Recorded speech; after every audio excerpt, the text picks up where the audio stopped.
Test 1, 2. Hello, everyone. We are still waiting on Mr. Shin, so. Sounds good. Tim, can you hear me okay? I can. Victoria? Hello. How's my audio? Wonderful. If we don't see him in a minute, we're going to go ahead and get started here. I can answer how I think Mike would answer. That'd be lovely, yes. I can answer how I think Mike would answer.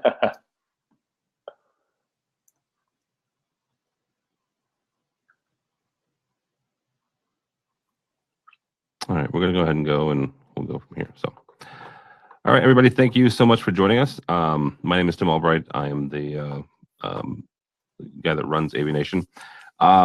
With us today to talk about meeting room technology is Victoria Ferrari from Netrix. Welcome, ma'am. Thank you. Glad to be here.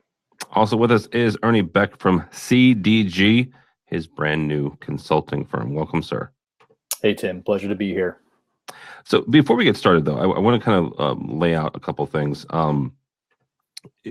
When it comes to the grand landscape of meeting spaces, companies are moving to what they are calling flexible workspaces. This could have different definition depending on where you work. For the most part, it entails a free space where you can work with your peers, and then several huddle spaces and dynamic conference rooms and the such. Today, we want to provide integrators and designers and tech managers the layest in collaboration, wireless technology, and some security concerns or security questions you can ask surrounding that, and best practices for deploying these spaces. If you have any questions, please use the Q&A section of the webinar, and we will get those towards the end. So first kind of question, I don't know, Victoria, we'll start on you with you on this. What does having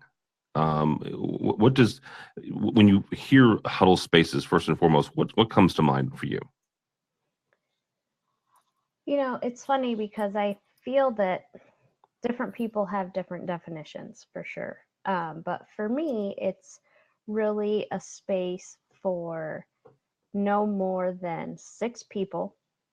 And usually it could be 2.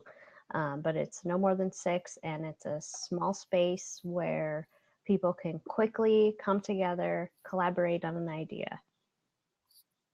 All right, Ernie, same kind of question. What exactly does that mean to you, huddle spaces? Yeah, I mean, I think Victoria pretty much said it. It's a small, what I would consider a private room, no more than generally 4 to 6 people. Pretty standardized furniture and technology setup, and just a space that is private, reservable, that someone can come into, meet with a small group, more designed for those ad hoc sessions. You're not going to have an executive board meeting in a huddle room, but yet you desire a higher level of speech privacy than you would, say, with meeting in a breakout area or a common space. All right, very good. Victoria, when it comes to the talking with your clients, and this is like the first couple steps, but in a needs analysis, what's the best way to get the needs of a client who comes to you and say, I want one of those fancy schmancy huddle spaces?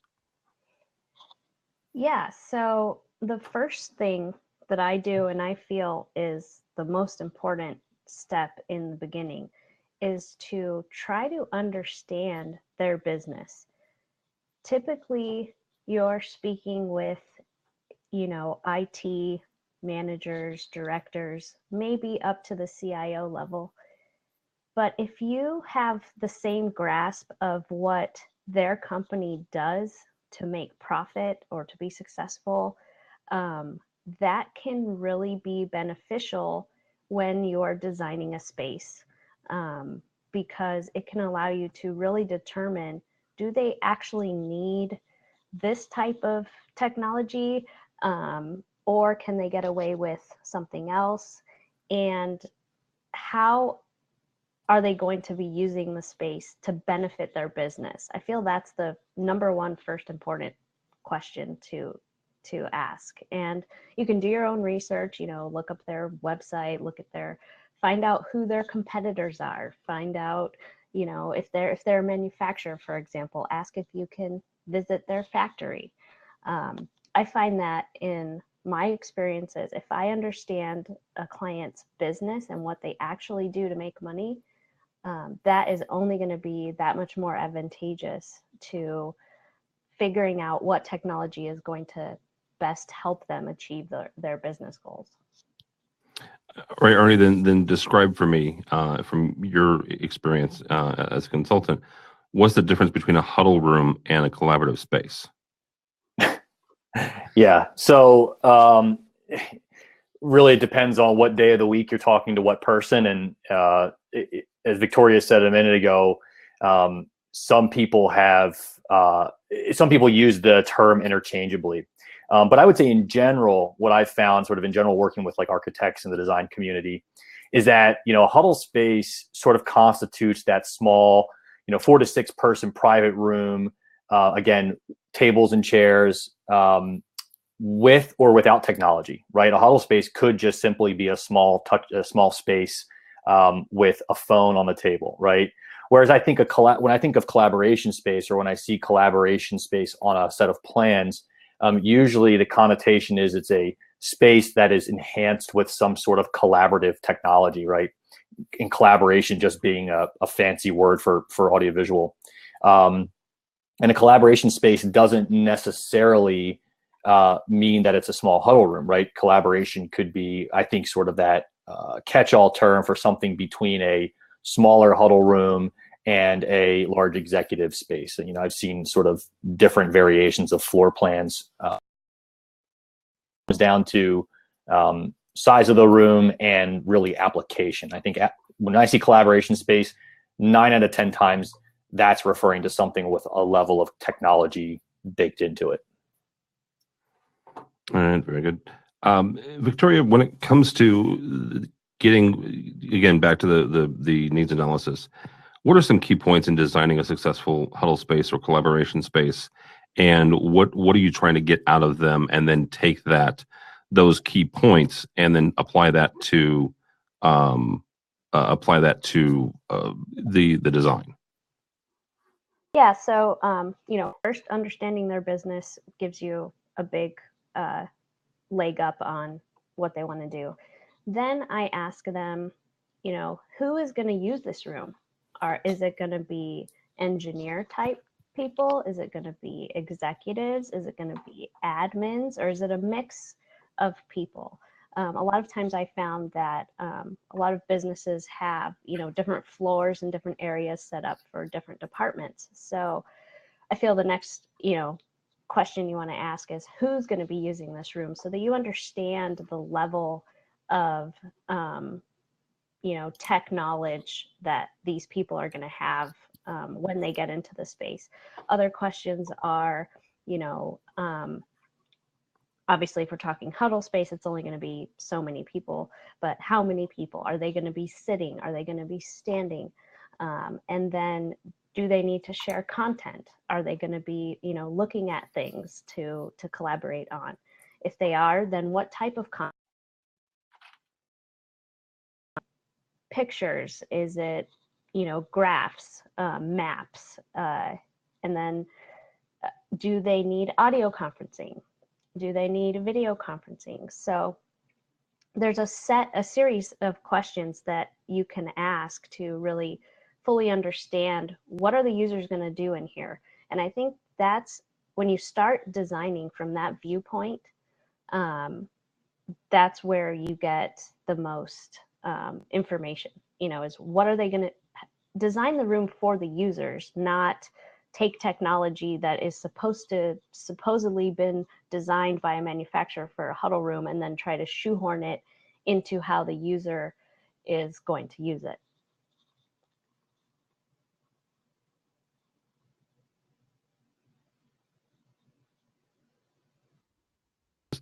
And how do you overcome those?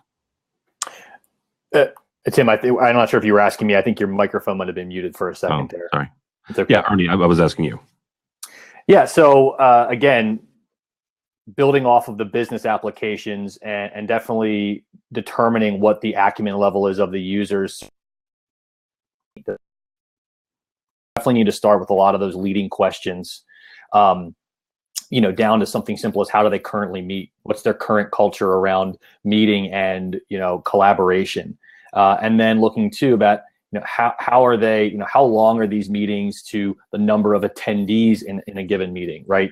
You could be walking into a space where the average meeting is 3 people for a half an hour, right? Or the average meeting could be, they could be hour-long, sales meetings weekly, sort of these all hand, or they could be larger all hand spaces which a huddle space may not be the best fit.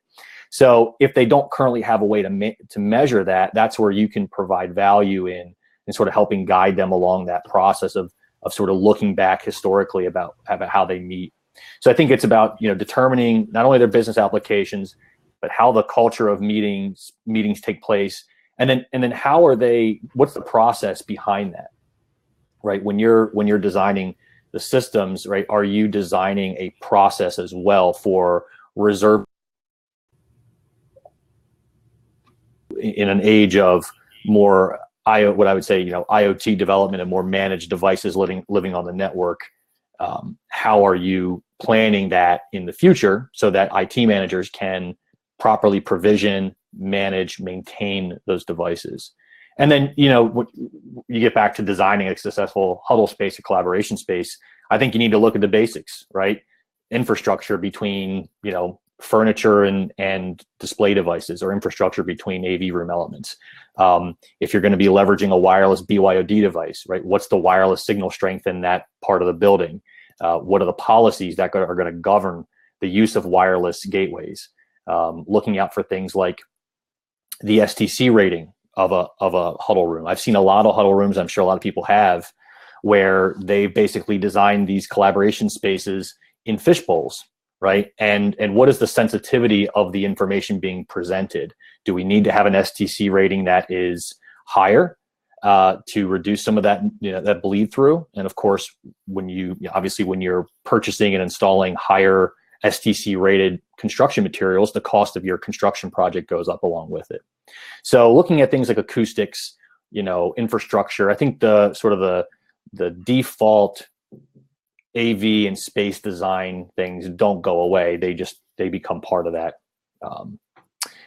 discussion. And looking like I'm sure some of you have seen something like Casper film has come out recently, which is like an LED cloaking film where it cloaks everything. It cloaks the LED image, but it leaves everything else completely transparent to the room, which is an aesthetic that the architect may be going for. Well, that actually brings up a good point, Ernie, is when you're talking to folks, and again, every integrator is different, even design build folks are different depending on who they're talking to in each organization. Sure. When does the architect come into this place? And honestly, some folks, when do the interior designers come into effect when it comes to these huddle spaces and these collaboration spaces? Well, typically, what I found is that usually the architect or the interior designer is usually the one that brings us in, right? They are working with a client to do a feasibility study on a new floor plan, or to do a restack of an office, or to, they're sort of upgrading or moving into a new space, and they want to incorporate more of these huddle type rooms. So I would say that the majority of the time, it's sort of the architect is engaging myself, or I would say a consultant or a design build firm, and I'm just speaking from experience.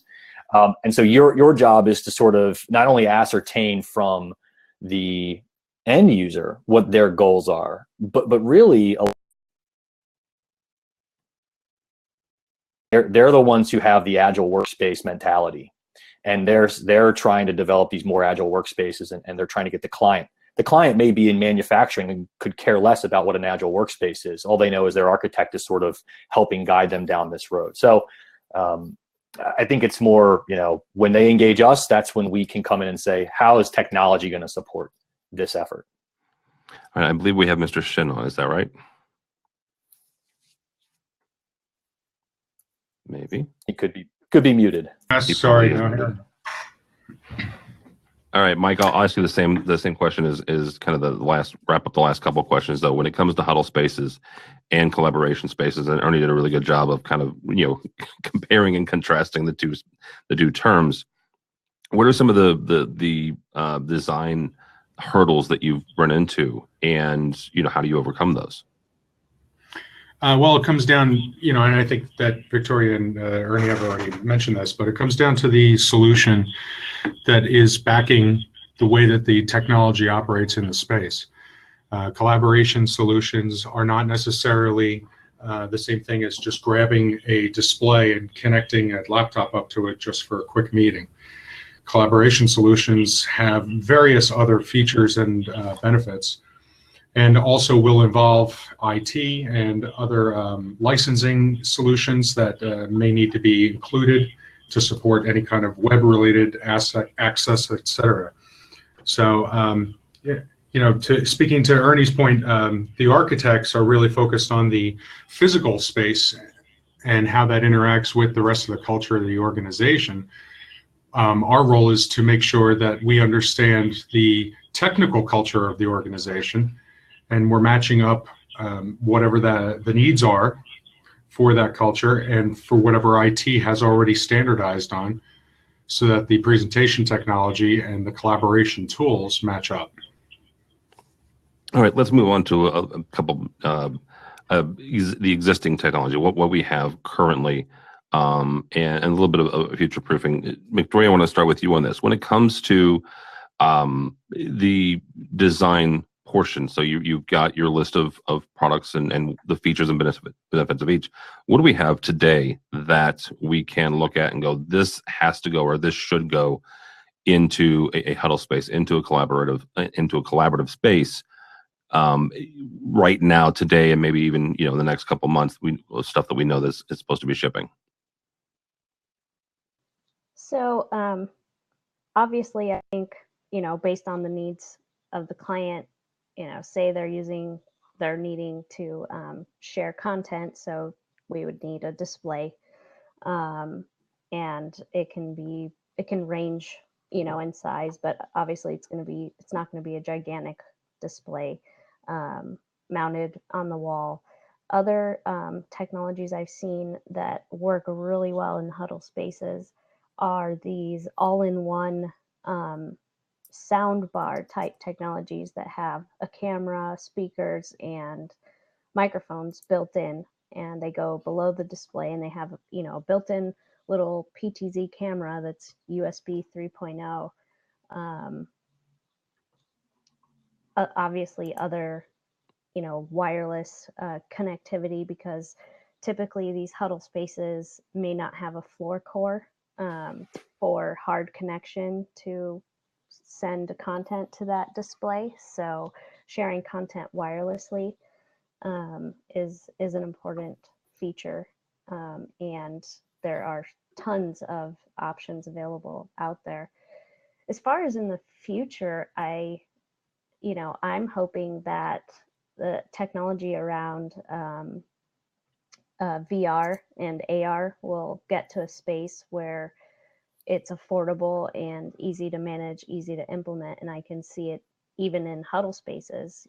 If you have, for example, a company that does analysis of geography, and they're an oil and gas company, and they need to look at detailed data of land, that could be a very useful feature to have virtual reality and AR to look at that kind of data.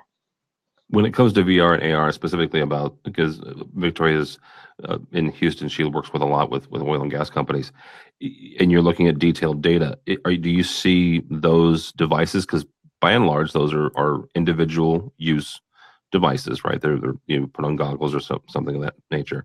Do you see those overtaking or supplanting a display in that room, or is that just an augmented, not to overuse that word, but is that an augmented piece that is in addition to those huddle spaces?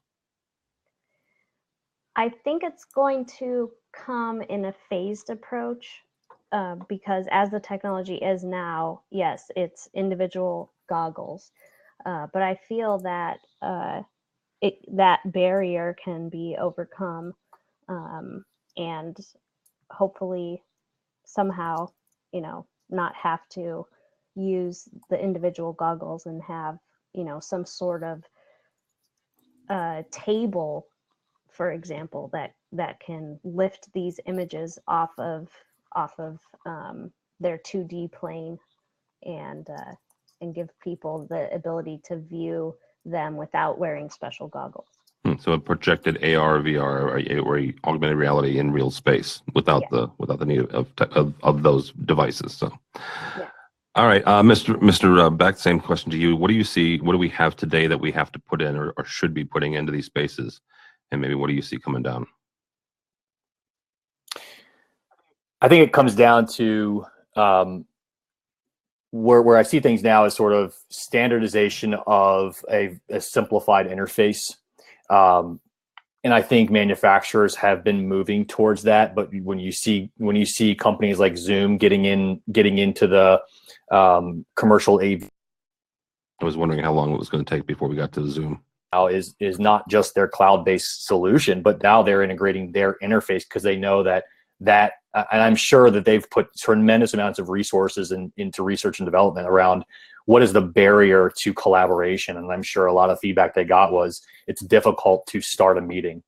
And I think what needs to happen now for any company that's looking for deploying, especially on an enterprise scale, of huddle and collaboration spaces is making sure that your interface is simple and scalable and repeatable. And whether that's using a Zoom interface or using your own custom UI that you've developed in-house. I think we're really getting to that age, right? When I got into the AV industry, there were no iPhones. So the idea of an intuitive interface was not as strong or necessary as it is today. Where I see things moving is I see those interfaces becoming simpler box, and even moving to more automation-based systems where you're using, instead of a button press, you're using the occupancy and status of the room, what the status of the room schedule is. So someone scheduled the room and it knows it needs to start up XYZ type of protocol.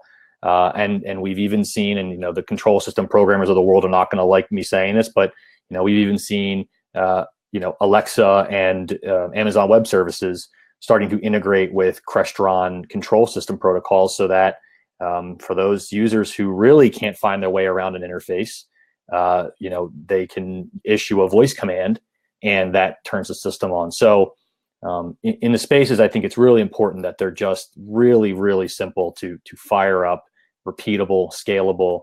And what I see coming down the road is really sort of that interface shrinking and be much more ubiquitous and towards a voice recognition state. Yeah, that actually, you led me right into the question I was going to ask Mike is beyond all of the technology that we have today, where is this? And Ernie mentioned the simpler interface. Several designers have told me that a simpler interface is no interface, right? Whether it's voice command or it's automation. How do we, as integrators, implement some of these things? Yeah, it's a very good point. So to date, a lot of the automation that we have seen came in the form that wasn't really adopted early on, which was RFID tags. There was a product on the market not so long ago that was talking about how you can tie certain functions based on an RFID sensor in a particular space, so it could activate the technology for the room's use according to the user that's walking in. That didn't really take off from what I've gathered, but I do think that what we currently have the capability to do through control systems is occupancy notification. So with a huddle space, it would be very user-friendly to just have the occupancy sensor activate a command to turn on the display and go to a specific input on the display, in which case people are either going to then just connect wirelessly with their mobile device to share content, or they would just plug in. Another way is auto sensing on the video connection. So if you were to connect your laptop up to an HDMI, that gets picked up by the system and then automates a control command to activate or deactivate the display and send that string. Voice command is definitely something I see us moving towards, and it's being actively talked about and integrated in executive boardrooms and executive offices throughout the U.S. at least so far. But I also think that another feature that we're going to see develop is an app-based world. We already live in an app-based society with our phones, and with the generations entering into the workforce, that's what they have grown up understanding as to how to interact with the world is through an app.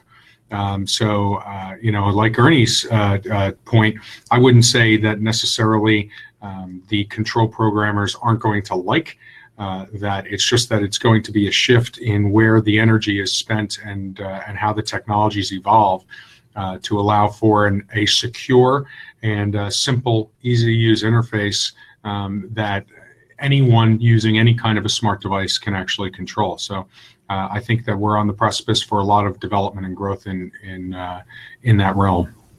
An app-based AV system. I'm sure that doesn't cause anybody consternation in any way, shape, or form. Real quickly, as before we get into some of the wireless stuff that Victoria mentioned, I want to get your guys' 2 cents, and Ernie, we'll start with you on this. Obviously, you guys want to be brought in before they even pour the concrete, and that's ideal. However, it is not an ideal world, and there are very few times when that happens. Ernie, what is the latest you would feel comfortable when a client is asking you for a bid on a project? Yeah, well, I wish there was a straightforward answer. I mean, it really comes down to, it's all part of the qualifying process and variables within that. So what is the opportunity size? What's the complexity of the deployment? What's the timeline that they're looking at? I would say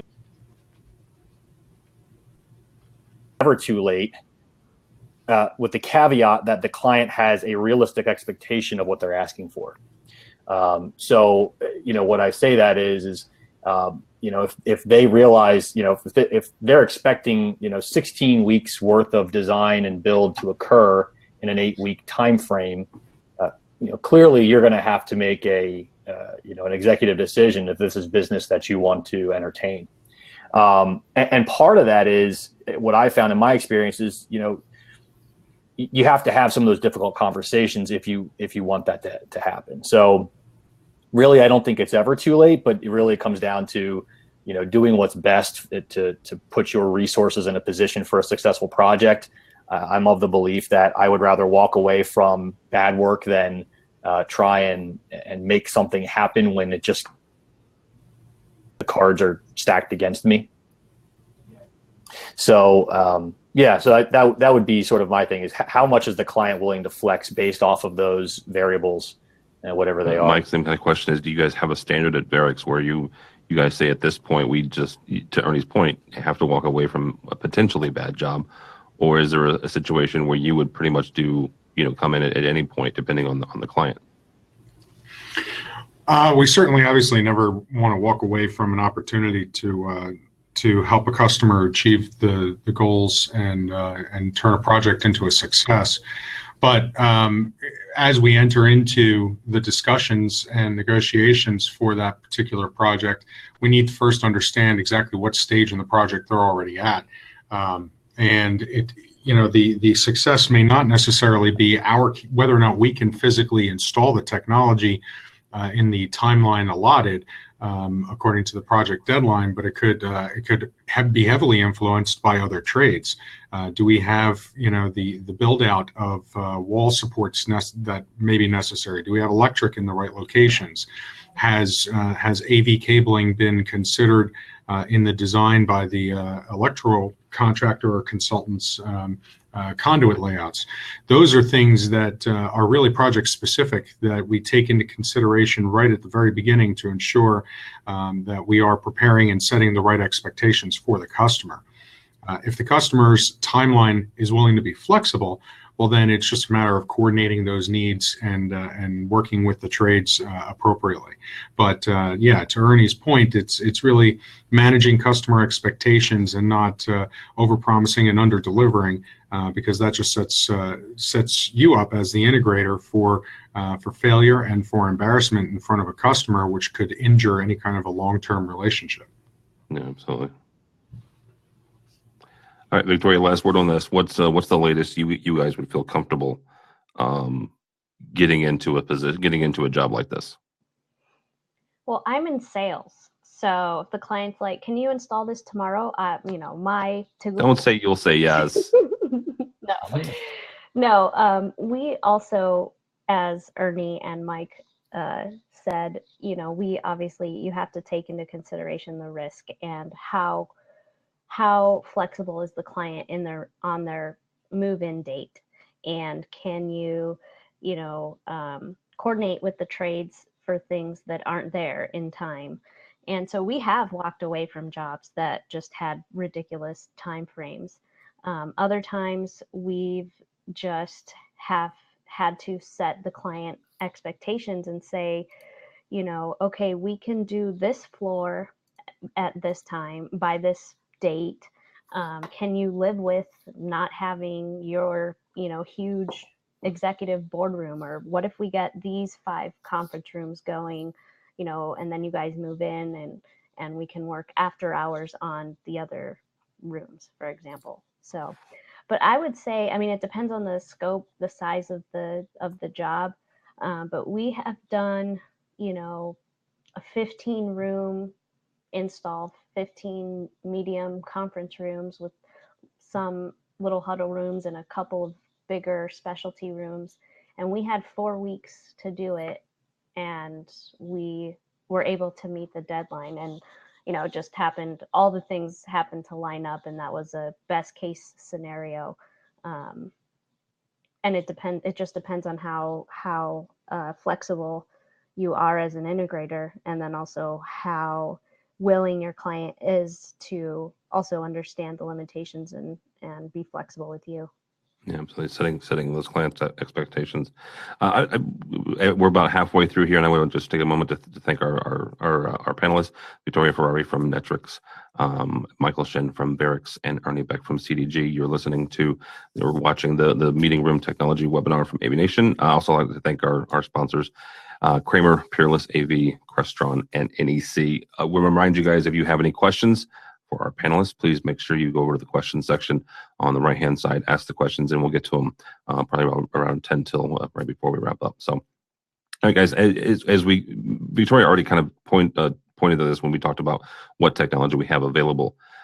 Whether it's core drilling, which is never a great idea, but a great situation to be in if you've already poured the concrete and you have to then drill through the concrete to get cabling. Or the client simply wants to have the flexibility of, well, today this is a huddle space, but next month it may be a different room, or next year it may be a different room. Wireless technology has absolutely come forefront in the AV world. Ernie, I want to start with you on this. This is an area that's kind of come into its own the last few years. Victoria said this: there are several manufacturers that have solutions.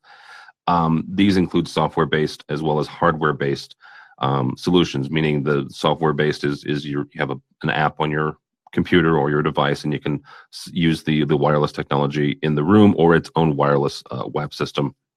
The hardware-based ones are the ones we're talking about, where you have a USB device that plugs into a laptop. When you're designing and pitching a room solution, what are the benefits of each of these technologies? Sure. So I think sort of going back to the hardware versus software, and then there are some hardware devices that have a software. I think anything that has a software management component is obviously ideal for the enterprise because of the flexibility and ability to remotely manage, push firmware updates, set security policies, change SSIDs, things of that nature. So I think when you're an enterprise organization, or when I'm working with an enterprise organization who says, we want to make this the standard, I immediately go to, can I manage it from a software backbone, or can they manage it from a software backbone? On the flip side of that, you might be working with a small company, right? Just outfitting one space and wants to do a single, maybe they want to do a proof of concept of how this works, and they just want to sort of dabble in that. And that may be a better fit for a USB based hardware, peer-to-peer, point-to-point type of connection. And I think obviously the biggest consideration is sort of what are the network protocols or security protocols that would prohibit the use of a wireless-based sharing device that sits on the network. I think that's really an important time. I mean, if there wasn't ever another time to get the IT manager or IT team involved, it's then, right? Send them the data sheets on what you're considering, have them look it over. Do they need to look at a device that sits on both the corporate and guest? And some, especially financial institutions, they don't want it on their network at all, right? So you might have to go to a P2P type. Real quickly, as a follow up to that, Ernie, you said they may not want it on their network at all. Does that drive some of the decision making process about which devices then you have access to, or maybe which devices you can then put into the system? Absolutely. I mean, there are some of the wireless sharing gateways that don't have a P2P type connection, in which case you're not getting that thing for wheels. And there are times where you sort of get down to it and go, well, if I'm going to deploy a bunch of these and I can't put it on my network to manage it, and I can't put it on my network for access, what is my real use case around having it? Is it just that I don't like cables on and around that? Is there a workaround that is more secure? Is more secure? And in that regard, I think absolutely the conversation around having something sit on your network or not will 100% drive that discussion. Mr. Shen, same kind of question is what are some of the benefits and then the drawbacks of some of these technologies? Benefits are definitely flexibility. A lot of the software-based solutions are multi-platform. They support Android, they support iOS, they support Windows, and they support other Apple other mobile devices. It certainly, from a BYOD perspective, fits well into that kind of a model, and offers any user the ability to present from whatever device that they want. The biggest drawback that I think that we need to consider, and a lot of integrators aren't necessarily having the conversation with the end user, is a level of security. Varix does a lot of business with financial institutions, and a lot of the content that is being presented in meetings, within our clients' meeting spaces, is proprietary content that maybe only should be privy to the people that are in that particular meeting. So it's important that as you evaluate and recommend a solution for your client, to understand what their content security protocols are, what their needs are in terms of keeping that content secure, and educating them as to what it will take to educate the end users to ensure that that's the case. For some applications that are wireless based, it's a screen scrape type solution where it just takes basically a photograph of whatever's on the screen every few seconds and then sends it wirelessly to the receiver and then onto the display. If that connection is not properly severed or disconnected, well, then they can continue to be presenting whatever is on their screen even after they leave the space, especially if the solution is based off of a network communication. So that's maybe not necessarily a drawback, but it's certainly something that needs to be considered, and the client needs to be educated on before they actually move forward with whichever solution they choose. Well, and not to put too fine a point on this, but is this something that you would have to do in programming, maybe in automation, or is this something as part of the training of the client once the system is deployed? It depends upon the solution and the manufacturer's security settings. Some of the products out there on the market do have features where you can secure things after a certain period of time, or have a revolving Connect ID, or other means. Others, it is a matter of education, and obviously the solution scales budgetarily according to what the client's security needs are. Yeah. Victoria, I would give you the start. Let's start with the benefits of some of these competing technologies and why you would go with a wireless technology. Yeah, so obviously it saves costs in physical infrastructure of cabling. Also, as Ernie mentioned, the flexibility. it's quick and easy to share if you're using, a technology that where you just use your web browser and type in the right IP address, and automatically you're sharing, and then someone else can do that same thing. Or even if you have the hardware based, where you have your USB connectors connected to your laptop, you just click a button and then the next person can click their button. It's a lot quicker than, passing around the HDMI cable and then figuring out that, oh, this person has mini DisplayPort, not HDMI, and trying to accommodate all of those different video connections that come on our laptops these days. So wireless collaboration makes it simple and very quick to share content between multiple parties. Well, and then now, what are some of the drawbacks? And Mike and Ernie both shared one significant one. That's security. A number of years ago, I did a security presentation for an integrator, and we were able to hackish, I guess, into a wireless display device, and we're able to watch on premise. It wasn't anything untoward, but we were able to hack into a wireless presentation system just to show them that there were certain settings that they had to change to make sure that those devices are kind of locked down and not accessible from the outside. What are some of the other drawbacks of using wireless?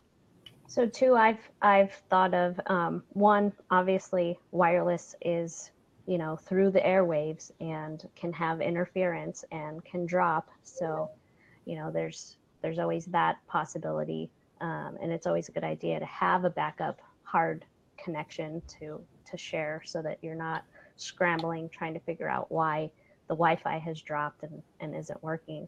The other drawback is compatibility with multiple different BYOD devices. And then also some companies have their laptops so locked down, they have their corporate image, so secure in a way that you can't even connect anything into the USB port. So that, can cause a limitation in using the hardware-based type solutions, where you have to connect a USB and then it installs a little executable file, and some companies' laptops just don't allow for that. So you have to, look at different ways that you can deploy wireless if possible. And then there's some companies who just absolutely do not, like government, for example. Some of my oil and gas clients just refuse within their policies to have wireless technologies that can be hacked and that can drop because the data there is just mission critical and too important for that risk. Yeah, absolutely. All right, guys, as we wrap up here, again, remind you, if you have any questions, go ahead and put it on the right-hand side. We'll get to those in about 5-10 minutes here. Mike, I want to start with you on this. You've got the job, design's approved, everything's groovy. What are your steps for a smooth install when it comes to meeting spaces? Well, first and foremost, after the design's been approved, we draw the system from a systems engineering perspective and ensure that on paper we have factored for all connectors, cables, as the industry loves to say, gazintas, gazautas, inputs, outputs, and signal flow. That then goes through an engineering review process, and once approved, gets passed off to our operations team. Our operations team would include the project manager reviewing the drawing set and building the project timeline simultaneously while the drawings are being built, as well as reviewing that with the in-house fabrication team and whoever will be lead on that particular fabrication. The way that we build all of our systems is about 95% of them are built completely in-house and completely tested in-house for all functionality before they ever go out to the site. From that point, the fabrication team assembles all of the rack equipment, and then goes over to our QA department, and through our quality control process, all the displays that will be installed are set up and configured. All of the inputs, all of the outputs, including audio components, for functionality, preliminary code testing, and configuration of all devices. And everything gets packed back up and then delivered to site. And then we physically install in the appropriate space as was coordinated by the project manager and as defined by our engineering team. Then one of our engineers goes out to site and makes the final adjustments to the audio system given the acoustics of the space, double and triple checks all of the programming of the system, and double and triple checks all configurations, including anything that would be interacting with the client network or any client preferred software to operate it. So that's our process, no matter the scale of the system, whether it's as simple as a huddle space that just has one or two sources as content sharing solutions, or if it's a full-scaled multi-purpose divisible space with multiples of inputs and outputs. And Victoria, same kind of question is what do you guys define as a smooth installation? Absolutely agree with everything that Mike said. It's such a team effort, from when the time that I meet with the client the first time, I bring a pre-sales engineer with me. We do a site initial site visit, talking with the client about their needs and their business and what they're trying to achieve. And then, going through the scope of work process, the design process. And then once we get to the point where the client's signing off on our contract, from there, it goes, we actually build preliminary drawings, just basic out of D tools that, just a simple one-line drawing. And then we turn it over to our production team, who starts the process of putting together more full-blown drawings and other types of drawings, like reflected ceiling plans and cable schedules and all of that. And each step in the process of an install takes a handshake from each person, and each person has to do their job well in order for the next person to take their work and apply their own aspect to it. So it's a huge undertaking for a bunch of people. I mean, so many people touch one job, and in order for it to be successful, everyone has to do their part right and then communicate very well when we're handing them off to each of the different trades, from drawing, from the design engineer to the guy who does the drawings to the install techs and the PM. Every handshake we have communications, we have multiple, and then we also have meetings. Not only do we have internal kickoff meetings, but we have kickoff meetings with the client. We have multiple meetings with the general contractor and electricians. And it's just, if all of that communication is there and everybody follows their role, it goes off without a hitch. Then once we sign off, we do a walkthrough with the client, do a sign off, and then we go into the training period. And we have different training bundles, and it depends on the client and what their needs are for training. We make documentation for them so that they know how to use the room, or if they have new people that come to the company, they'll also know how to use the rooms. And then once we go past the training, then we're into the service and support side. So we bring in our service manager. He introduces himself, and he goes through and understands the client and their systems and what they're needing on the SLA, and the end, and everybody's happy. Yeah. Actually, Ernie, that brings us to our last question here. What sort of training, Victoria mentioned it, what sort of training is involved or should be involved when it comes to meeting in collaborative spaces? Well, training is, in my opinion, probably one of the most important aspects of this whole thing, and one of the most overlooked aspects of the whole project process. I would say that first, it's important to designate what the standard package for training really is, and I would say that it's not really a one-size-fits-all. Different organizations are obviously going to have different needs and different requirements for what their training regimen is, or who's needed to be trained. But I would say that in general, it's always good to have a sort of a two-sided approach, right? One is the technical training for what I would call super users. Those are the ones who maybe they're not in the IT team, but maybe they're the one.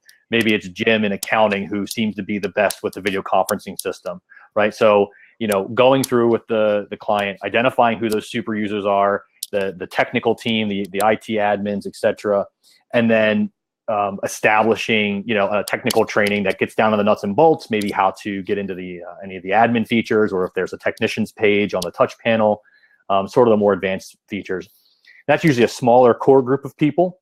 And then they can disseminate information out to the larger group, and then having a subsequent, maybe that same day or a different day, sort of all hands training session with different departments where it's the average user, right? And this is something simple as, how do I connect my laptop? How do I make a phone call? How do I launch a web conference?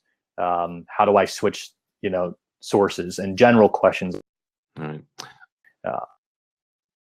When you're going into a conversation with your client is to definitely emphasize the importance of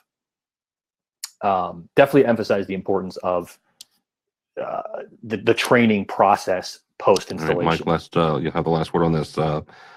Training for these systems. What do you guys do, and what do you offer? So our training is typically operated by the engineer who's most familiar with the system, has been living with the system from start to finish, and helped to configure it to go from the pre-sale design phase all the way through to completion. Then once the project is considered complete, training gets handed over to our managed services division, and we do offer our clients various options for continuing education on their systems, whether that's during the warranty period or post-install for new users that are coming on board. We also differentiate the training from a power user versus standard end user perspective. We offer both, and we have a team of people that are educated and trained on how to train end users properly on using a system. They happen to also be very technical. They're technologists. They're CTS certified. They understand options. They also orient themselves to what was originally guaranteed in terms of the theory of operation and the scope of the project goals, so that if a question comes up during that training, well, why doesn't it do this, or why can't it do that? It doesn't make it appear as if the system's not capable. It's just necessarily not what was originally envisioned, and able to educate the client as to why. So, in order for companies to achieve their highest return on investment when it comes to AV systems, training is a huge component.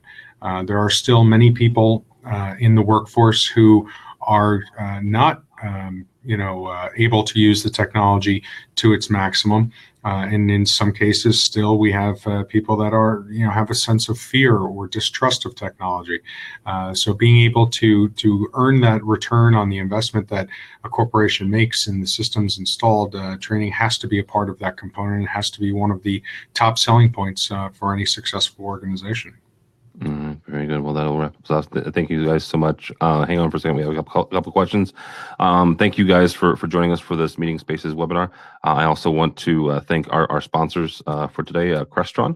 Only Crestron Flex UC and collaboration solutions natively support Microsoft and Zoom Rooms software across every enterprise space, from the workstation to the boardroom. Simple, secure, scalable, consistent on one platform. So thank you, Crestron. Also, Peerless AV. Collaboration is key to successful workspaces. Peerless AV's smart mount, motorized height adjustable cart, and mobile cart with rotational interface make teamwork easy as they safely mount, move, and store interactive displays. So thank you, Peerless. Also thank you to Kramer.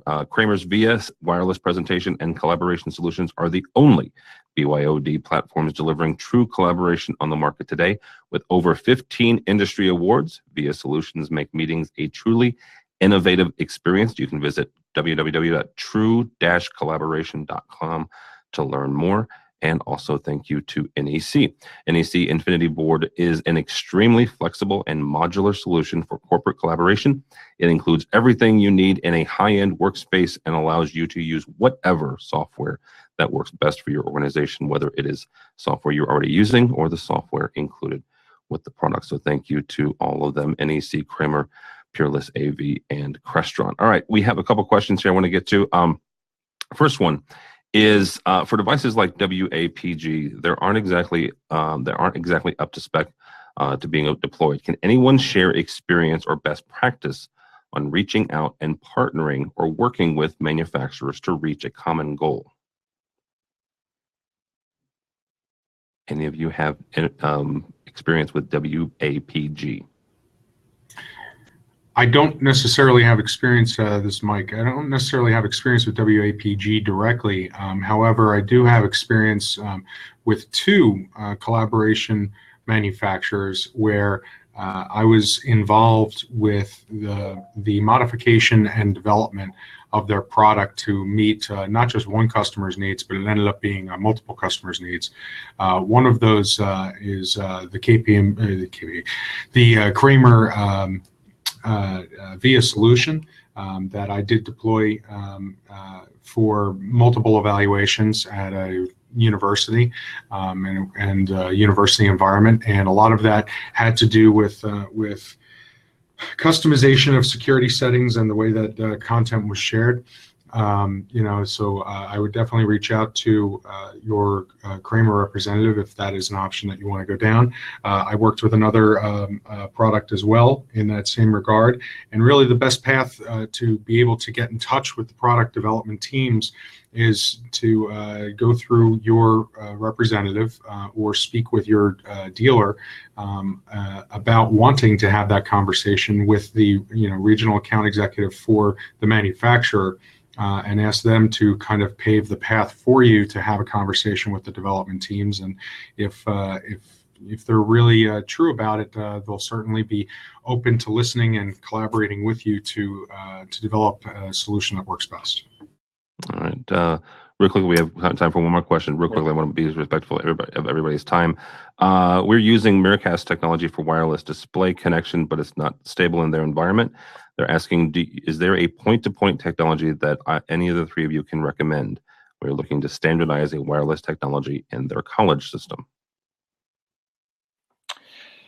I can sort of throw my hat in the ring there. I don't know exactly what their current process is with using the Miracast.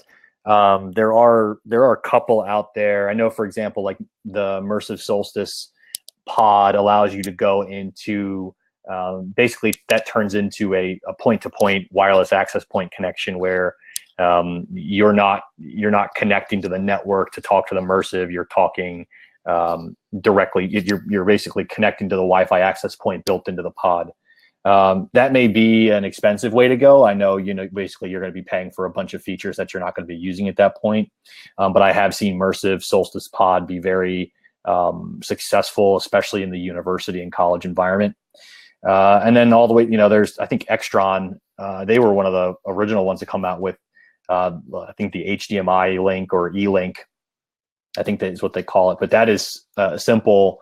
I think it's 100-foot HDMI wireless transmitter. It's basically, think of like an HD-based-T extension device, just without the Cat6 in the middle or Cat5e in the middle, and you still have to, I think, plug in your HDMI connection to your laptop, but it gives you the flexibility to place that transmitter wherever. So let's say the barrier to getting that installed is you don't have a pathway between the podium and the projector. The E-Link, I think, is a good alternative to a network-based wireless sharing All right. device. Thank you guys all so much. Victoria Ferrari from Netrix LLC. Thank you, ma'am. How do people find you if they are so inclined? You can find me on LinkedIn or on Twitter. My handle Victoria0429. All right. Mr. Shen from Verex LLC. Thank you, sir. Thank you. Thank you for allowing me to be a part today. People can track me down at verex.com, at Verex on Twitter, or my direct Twitter at AXPMike. Be happy to engage with the discussion any further with anyone. Feel free to reach out. All right. And Mr. Beck from his brand new consulting company, Capture Design Group. Thank you, sir. Tim, it's always a pleasure. Anyone who wants to reach out and continue the conversation, you can find me at Ernie at capturedesigngroup.com, www.capturedesigngroup.com, or find me on Twitter at Ernie_Beck. And you can also find us on Instagram, capturedesign_group. Very good. My name again is Tim Albright from AVNation. You can find us at avnation.tv. AVNation.tv. We'll be doing a few more of these before the end of the year, and then next year we'll hit the ground running. Also, thank you again to all of our sponsors, Crestron Electronics, Peerless AV, Kramer, and NEC. Thank you all so very much.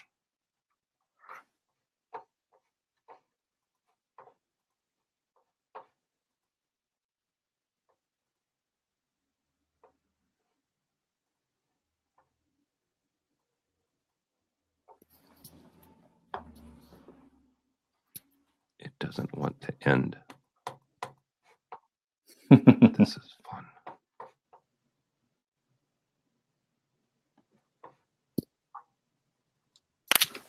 All right. Well, thank you guys. I'm not sure quite how to end this, so thank you guys. It's all right. Thanks, Tim. There'll be a recording, and I'll give you guys a link once we get going. Sounds good. So sorry about the. I don't know what's going on. My bandwidth over here says it's fully kicking, so I don't know why it's. Could be the rain, I guess. Who knows?